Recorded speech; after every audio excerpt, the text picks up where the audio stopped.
What's up, YouTube? My name is Sakataro. It's a pleasure meeting y'all, and I hope y'all are having a awesome, chill, and relaxed day. So what I want to show you is my YouTube build for my whatchamacallit, my build for my healer. So I want to show you my build basically, and I want to show y'all the build for my YouTube for my healer, my Warden healer build.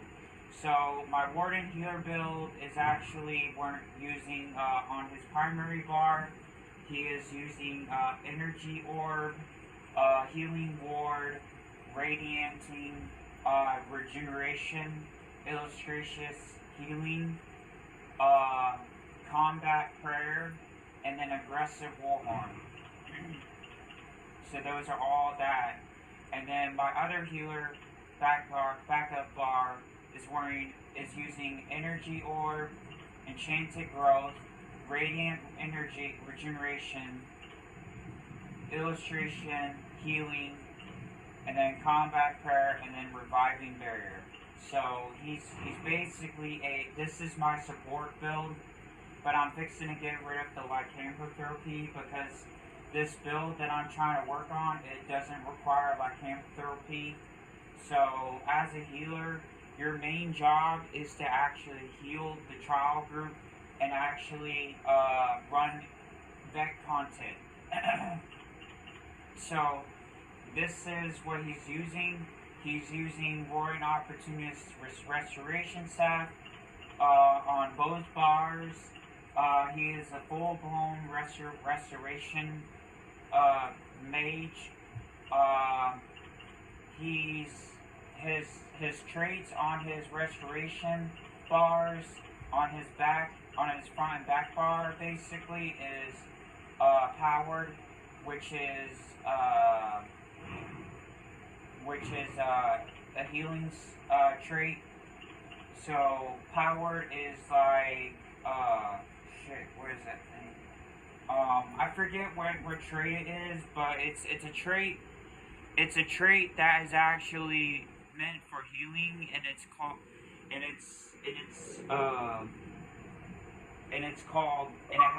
called powered. So if you look at a trait, it's actually called powered. So I'm using on my healer build, I'm using powered trait on my two restore bars. My Sentinel Raku Gamzi Vestige, I think I can't pronounce that. I'm sorry, YouTube, but it's from a dungeon, a veteran dungeon called Darkshade Caverns 1. So you have Divines, you have Umri's Jerkin, which is, or let me pronounce that one last time. Olo Rings Jerkin, I think I got right, I'm not sure. Is infused the shoulder. So I'm running a Cloud Rest setup, which adds 126 Magicka recovery. It gains minor Aegis at all times, reducing your damage taken from dungeon, trial, and arena monsters by 5%. Adds 126 Magicka recovery, which is the same thing on the top. Casting abilities, number 5 item. Casting abilities that leave an effect on the ground in combat will create a circle of mites for 5 seconds. You and your group members in the circle gain major courage for 20 seconds, increasing your weapon and spell damage by 430 for 20 seconds. This effect can occur once every 10 seconds. So what that means is that when this build that it gives the group the trial group major. It gives the group major courage, which increases the weapon and spell damage by 430%. So what that does is that with my healing, which is my Sentinel monster helm setup, which adds 4% healing done. Second item, when you heal yourself or an ally, you summon a Dwarmer spider that heals for 1,257 health and restores 125 Magicka and stamina to you and your allies within 5 meters of meters every 1 second for 8 seconds. This effect, and I say this again, this effect can occur every 15 seconds.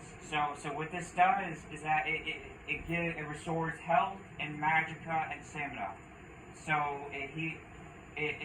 this setup helps restore health, Magicka, and stamina at the same time.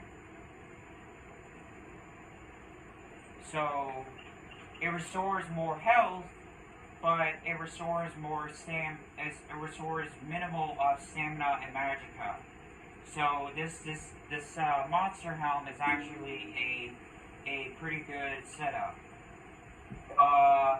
Now, Roaring Opportunist is actually another build that I'm wearing. So, 2 items adds 1,453 offensive penetration. 3 items gain minor slayer at all times, increasing damage done by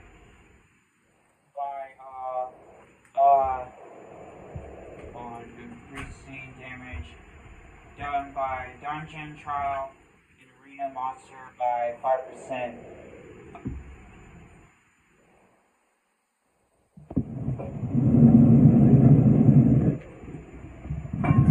And then it does sorry about that, you guys. Adds it. Number 4 item adds 126 weapon and spell damage. 5 items says after completing a full charge heavy attack, you and up to 5 group members gain Major Slayer, which increases your damage done to dungeon, trial, or and arena monsters by 10%. I say 10% for 1 second for every 600 spell damage for 6,300 magic you have. Warden Opportunist can only affect and target a target every 22 seconds. So basically, this build has to require potions or I think like Magicka potions, and mostly Magicka potions, and 2, it requires a lot of like healing. This build is mainly built on healing and efficiency in order to keep the group members alive. So what I can show you is my build, and I will show you my build real fast. So I'm going to show you my build. So this build can actually, so what I'm going to do is I'm going to test out my build on the thing, and it doesn't do a lot of damage because my build is mostly heals, but it's actually built on healing. So what this does is that this ring gives minor courage. So I just So I didn't do as much damage, but I just wanted to show you my build. So pretty much, you guys, I hope y'all enjoyed my video.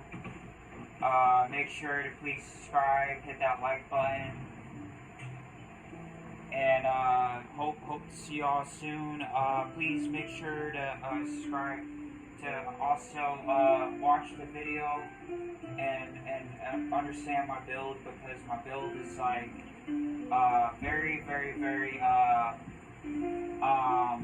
my build is a high quality healer build, so it's very practical, very perfected, you know, because so my build basically has equipment bonus. It also has high level and quality equipment. Provides the greatest combat bonus, and it's extraordinary.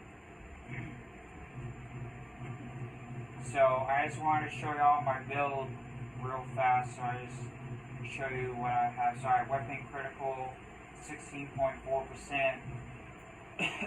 Weapon damage, 2,461. And everything else, critical resistance, 1,320. And spell resistance, 17,000. And 53k. Physical resistance, 11,000 k, 113k. Physical resistance, and then spell critical, or no, stamina recovery, 514. Health recovery, 309, and then magic recovery, 1,793. So this Magicka recovery is the most vulnerable thing that you have to have, because it's actually another thing. But I hope y'all enjoyed my video, and yes, and alright, peace.